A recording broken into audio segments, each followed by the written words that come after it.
For a long time, I truly believed my life was finally falling into place. I had a stable job I loved, a cozy little apartment filled with sunlight, and most importantly, a man who made me feel safe, Daniel. After years of failed relationships and endless compromises, Daniel was my calm after the storm. He listened, he cared, and he saw me for who I really was. When he got down on one knee one beautiful spring evening, surrounded by the soft glow of fairy lights, I cried before I could even say yes. My parents seemed thrilled when I told them. My mom hugged me so tight I could barely breathe, and my dad gave Daniel a proud pat on the back.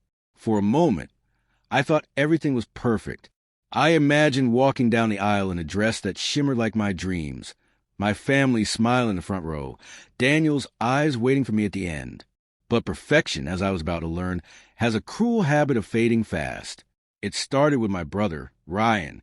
He was older, charming, and the kind of person who always drew attention, the golden child. Growing up, I was used to living in his shadow, but I thought we'd outgrown all that. Apparently, I was wrong. When Ryan found out about my engagement, something in his smile changed. He didn't congratulate me, not really. He just said, "Wow, didn't think you'd beat me to it." At the time, I laughed it off, not realizing those words would be the beginning of everything falling apart. Because soon, my parents' smiles would fade too, and my dream wedding would become the battlefield of my family's favoritism.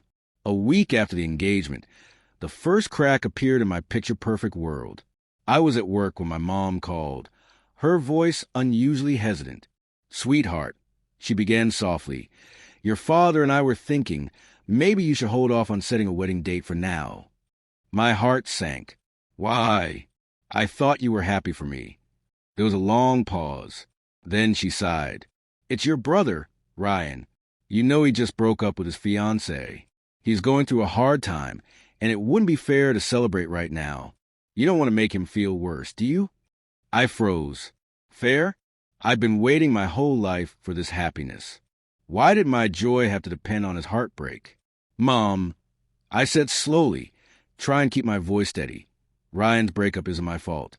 This is my wedding, my life." But she only replied, "Just give him a little time, honey. You know how sensitive he is." Sensitive. That word burned like acid. It was the same excuse they'd use for everything Ryan ever did wrong. Every tantrum, every mistake, every selfish choice. When I hung up, Daniel saw the disappointment written all over my face. "What happened?" he asked. I forced a small smile, but it didn't reach my eyes. "My family wants me to postpone the wedding for Ryan." Daniel frowned. "Because he's upset? That's ridiculous." And though I wanted to defend him, deep down, I knew he was right. For the next few weeks, I tried to convince myself that delaying the wedding wasn't a big deal. Families make sacrifices, right? If waiting a little while could keep the peace, maybe it was worth it. Or at least, that's what I kept telling myself. Daniel, ever the voice of reason, wasn't convinced. "Emily," he said one evening as we sat on the couch, "you spent your whole life tiptoeing around your brother. When do you get to be happy without feeling guilty for it?" I looked down at my hands, twisting the ring on my finger. "It's just a few months," I murmured. "I don't want to start a fight with my parents." Ryan's still upset. Daniel sighed, but didn't push further. He wanted to support me, even when he didn't agree. Meanwhile, Ryan acted as if nothing had happened. When I visited my parents' house, he was lounging on the couch, cracking jokes about my fairy tale wedding. He smirked and said, "Guess I'll have to find someone new before you do it first." I laughed weakly, pretending his words didn't sting. But each time he spoke, it felt like he was mocking me, like my happiness was something temporary, something to take away whenever he wanted. Mom, as usual, defended him. "He's just joking, sweetheart," she said with a dismissive smile. "Don't take it personally." But I did take it personally. Every smile, every careless word, every excuse. I began to realize that peace in my family wasn't really peace at all. It was just silence held together by my constant willingness to swallow my own feelings. And deep down, a quiet anger began to grow, one that would soon be impossible to ignore. By the time spring rolled around, Daniel and I decided we couldn't wait any longer. We quietly booked a small venue, just a garden surrounded by blooming roses and soft music. It wasn't extravagant, but it was ours. Something simple, beautiful, and real. I thought maybe if we kept things low-key, my parents would finally come around. I was wrong. When my mother found out, through Ryan, of course, the storm hit. She called me in tears, her voice trembling with fury. How could you do this behind our backs? After everything your brother's going through? You're being selfish, Emily. Her words stung like a slap. Selfish. I repeated, my voice shaking. Mom, I've waited a whole year. I've done everything you asked. How is wanting to marry the man I love selfish? She didn't answer right away. Then quietly she said, because Ryan isn't ready to see you move on while he's still hurting. That was the moment something inside me cracked. I felt Daniel's hand on my shoulder as I tried to steady my voice. And when will he ever be ready, Mom? When he decides to be happy. When I'm old and gray. You're asking me to put my life on hold for him. Again. Then my father's voice came over the line, calm but cold. Family comes first, Emily. You're making this harder than it needs to be. A tear rolled down my cheek. No, Dad, I whispered. I think you've already decided who comes first in this family. I ended the call and sat in silence, the ring on my finger suddenly feeling heavier than ever. That night, I realized something painful. My parents didn't want peace. They wanted control. And I was done letting their loyalty to Ryan define the limits of my happiness. After that fight, the silence between my parents and me became deafening. Days turned into weeks without a single call or message from them. The house that always felt like home now felt like a stranger's memory. Daniel tried to cheer me up, planning little date nights and sending me gentle smiles whenever I looked lost in thought. You did the right thing, he said often, his hand warm over mine. You stood up for yourself. I nodded, but inside I felt hollow. No matter how much I told myself they were wrong, a part of me still ached for their approval, for my mom's warm hug and my dad's quiet pride. The worst part was hearing from others. My cousin texted one day, saying Ryan was telling people I'd always been jealous of him, that my wedding was just an attention grab. It made my stomach twist. Even after everything, he still managed to make himself the victim. My mother sent a few guilt-laced messages, each one beginning with "We still love you," but and ending with some excuse about Ryan's fragile state. I didn't reply. I couldn't.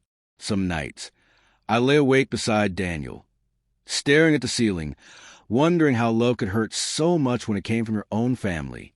But deep down, beneath the sadness, a quiet strength began to take root. I didn't know it yet, but soon that strength would be the only thing keeping me standing. It happened on a quiet Friday evening, just as I was starting to accept the distance between me and my family. My phone buzzed with an unexpected call. It was my Aunt Grace. She rarely called me unless something was truly important. "Emily," she said softly, her tone hesitant. "I've been meaning to talk to you about everything that's been going on." My heart tightened. Is this about Mom and Dad? "Yes, and Ryan," she said after a pause. "Your parents haven't been completely honest with you." I felt a chill run down my spine. "What do you mean?" She sighed. "Your brother didn't just have a bad breakup.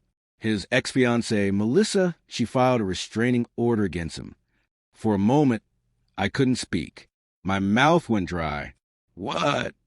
She didn't tell the whole family, but I found out through a friend, Aunt Grace continued. Ryan was emotionally abusive, controlling, jealous, manipulative. Melissa finally had enough. Your parents have been trying to keep it quiet, afraid it would ruin his reputation. That's why they wanted you to delay the wedding. They didn't want the attention on the family while he was under scrutiny. I felt the room spin. All this time, I believe I was being asked to wait out a sensitivity for Ryan's heartbreak. But it wasn't heartbreak at all. It was damage control. They made me feel guilty. I whispered, tears blurring my vision. They made me think I was hurting him when he was the one hurting someone else. "I know, sweetheart," Aunt Grace said softly. "They thought they were protecting him, but they forgot about protecting you."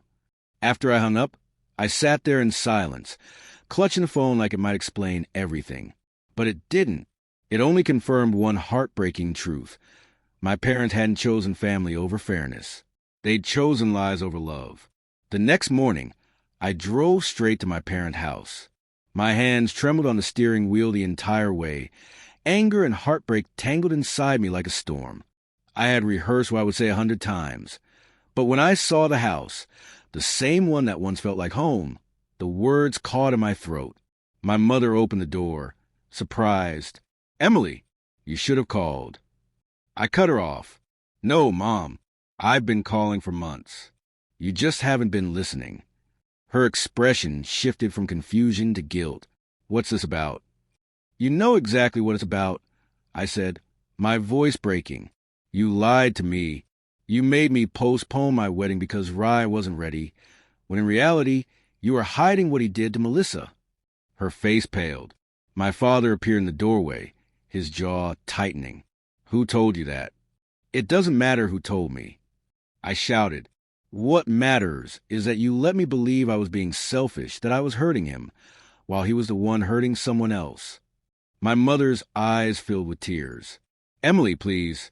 He's your brother. He made mistakes." "Mistakes?" I snapped.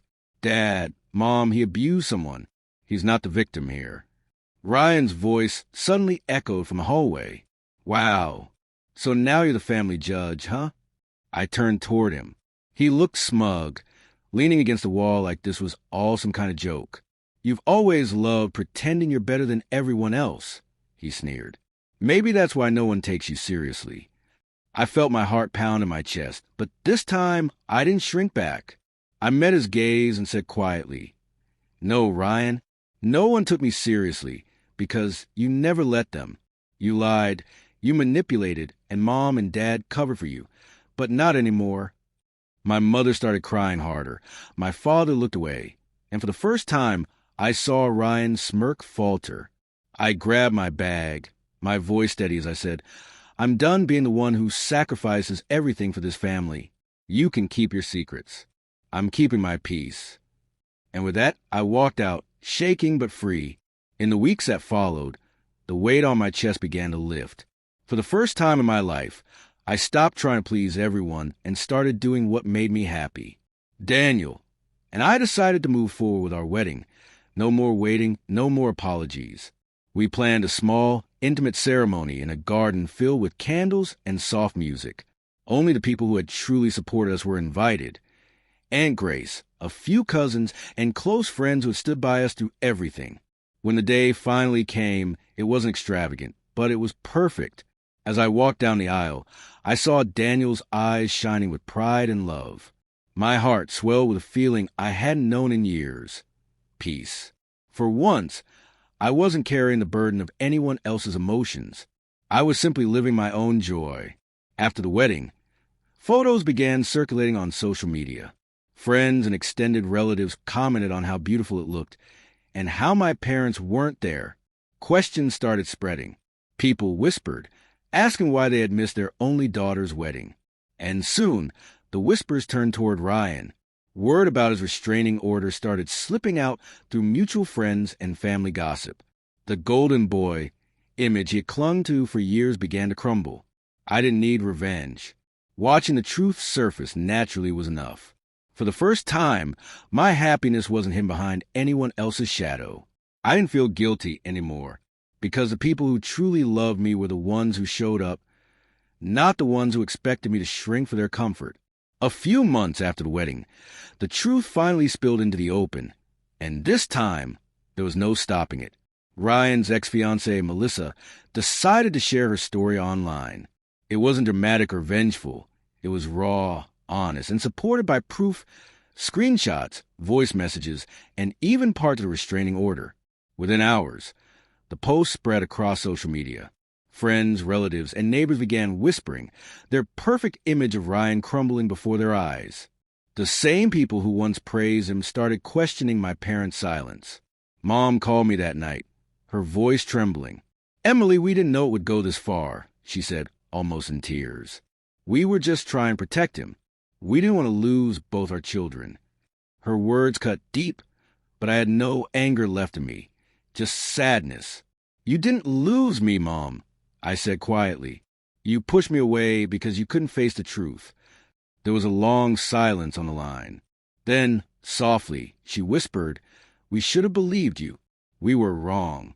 For a moment, I wanted to cry, not out of pain, but relief. After years of being overshadowed, dismissed, and blamed, someone finally said the words I needed to hear my whole life. I didn't say, it's okay. It wasn't. But I did say, thank you for finally seeing me. And somehow, that was enough for now. A few months later, I found myself driving to my parents' house again, but this time, my heart was calm. The air felt lighter, as if the weight of years had finally lifted. When I walked in, the house seemed quieter, smaller somehow. My mother's eyes were red, my father's face older. They looked at me not with pride or control, but with humility. Ryan wasn't there. He had moved out of town, trying to rebuild what was left of his life. For once, his absence didn't leave a shadow behind. Mom reached out, her voice trembling. Emily, we're so sorry. We should have stood by you, not against you. I nodded, tears warming my eyes. I know, Mom, and I forgive you, but things can't go back to how they were. They shouldn't. She nodded silently, understanding more than words could say. My father gave a small nod too, the kind that said he finally saw me. As I left the house, I took one last look around. The home that had once felt like a cage now looked peaceful, distant, like a chapter one had finally finished reading. When I got back to Daniel, he smiled and opened his arms. I sank into his embrace, feeling something I hadn't felt in years, pure freedom. I whispered, almost to myself, they once chose his feelings over my happiness, but now, my happiness doesn't need their permission.